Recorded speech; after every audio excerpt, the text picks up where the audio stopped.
lança foi uma arma fundamental para os guerreiros da antiguidade.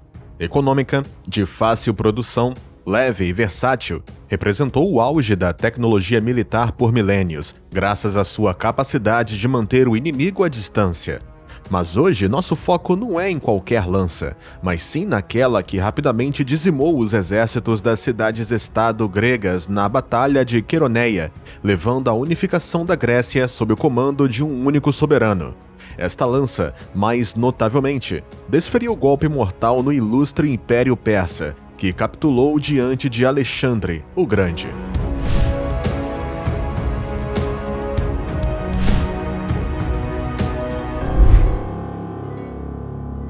Os guerreiros das cidades-estado gregas normalmente estavam equipados com um dori, uma lança de 2 a 3 metros de comprimento, feita de madeira de corniço com um diâmetro de 2 centímetros, acompanhada de um grande escudo de 90 centímetros de diâmetro, o hoplon.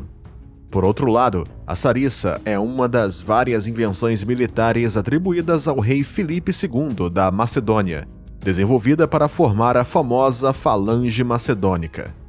Consideravelmente mais longa que o dori, a sarissa media entre 4,5 e 5,5 metros durante as campanhas de Alexandre o Grande, estendendo-se até 6,5 metros após sua morte.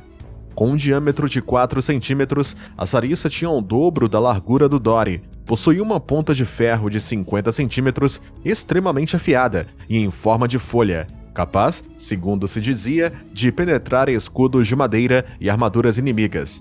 Na extremidade oposta, havia um contra-espinho mais pesado, usado para equilibrar o peso da arma. A sarissa era frequentemente ancorada neste contra-espinho, cravado no solo inclinado para proteger os soldados das unidades de cavalaria inimigas que se aproximavam. A sarissa era feita de 2 segmentos de madeira de corniço, ou, segundo fontes romanas, de freixo, material escolhido para evitar flexões excessivas. Os 2 segmentos de madeira eram unidos por um manicoto metálico de 18 centímetros. Devido ao seu comprimento notável, a sarissa era difícil de transportar durante as marchas. Por isso, os soldados a carregavam desmontada em 2 partes, montando-a pouco antes do combate. Como você já percebeu, a sarissa era uma arma muito volumosa e pesada. Seu peso, que variava entre 5,5 e 6,5 quilos, e seu comprimento exigiam que os soldados a segurassem firmemente com ambas as mãos. Como suas mãos estavam ocupadas em sustentar a sarissa enquanto avançavam, eles também usavam um escudo de 60 centímetros de diâmetro, preso ao pescoço com uma correia de couro, protegendo o ombro esquerdo. A sarissa era empregada exclusivamente dentro da falange macedônica, sendo uma arma pouco útil ou até inadequada para o combate individual devido ao seu volume. As primeiras falanges consistiam em 100 soldados dispostos numa formação de 10 e 10, chamados pezetairoi. Posteriormente, essa formação foi ampliada para 16 e 16, totalizando 256 soldados. Mas, como eram organizados internamente esses soldados nessa formação para garantir a máxima eficácia?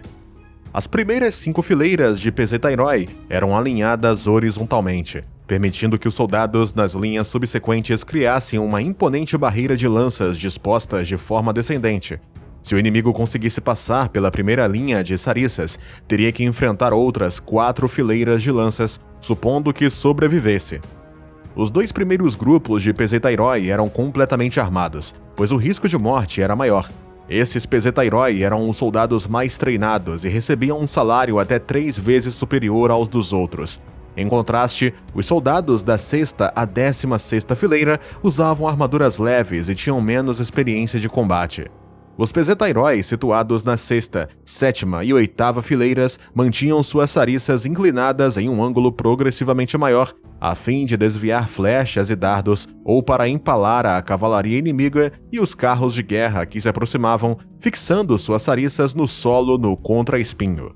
Simultaneamente, as 8 fileiras restantes de soldados mantinham suas sarissas levemente inclinadas para frente, e os pezetairoi as moviam lentamente da direita para a esquerda para desviar as flechas, embora essa última afirmação seja considerada apenas uma hipótese. Em caso de baixas nas primeiras fileiras, os soldados das fileiras posteriores avançavam para ocupar os lugares dos companheiros caídos. No entanto, em guerra, os inimigos raramente conseguiam penetrar além das 5 primeiras fileiras. Quanto ao uso tático, a falange macedônica se destacava por ser uma unidade versátil, adequada tanto para a ofensiva quanto para a defensiva. No entanto, a falange foi concebida principalmente como uma força de contenção do inimigo, enquanto se aguardava que a cavalaria macedônica realizasse o rompimento decisivo. Essa estratégia, conhecida como Ordem Oblíqua, foi provavelmente introduzida por Filipe II da Macedônia após ter sido feito prisioneiro em Tebas, cidade notória por ter derrubado os espartanos na Batalha de Leuctra. No entanto, a falange macedônica também apresentava fraquezas, que se manifestavam nos confrontos contra as formações dos legionários romanos. Entre as mais relevantes, destacavam-se: a falange dependia fortemente da cavalaria para cobertura e proteção. Se fosse exposta lateralmente, seria rapidamente derrotada, pois os Pesetairoi teriam que abandonar suas lanças, as sarissas, e usar uma espada curta chamada chifos. Manobrar as falanges em geral era complicado, especialmente ao realizar mudanças de direção.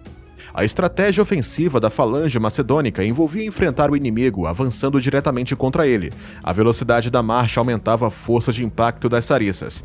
No entanto, em algumas situações, se a falange encontrasse um oponente equipado com escudos amplos e sólidos, como os dos legionários romanos, as sarissas poderiam apenas empurrá-los, mantendo os inimigos à distância enquanto aguardavam o apoio da cavalaria.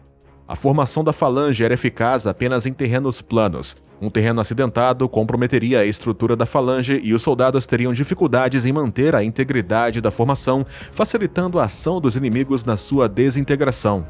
A sarissa desempenhou um papel fundamental nas campanhas de Alexandre o Grande e nos exércitos helenísticos subsequentes. Alguns dos confrontos nos quais as sarissas se mostraram eficazes incluem a Batalha do Grânico, a Batalha de Isso, a Batalha de Galgamela, a Batalha do Portão Persa, a Batalha de Ráfia. No entanto, a Batalha de Pydna entre os Pesetairoi e os legionários romanos marcou o fim dessa supremacia, pelos motivos anteriormente mencionados. Gostou deste vídeo? Se sim, clique à direita ou à esquerda para ver outro. Obrigado por assistir e tenha um bom dia!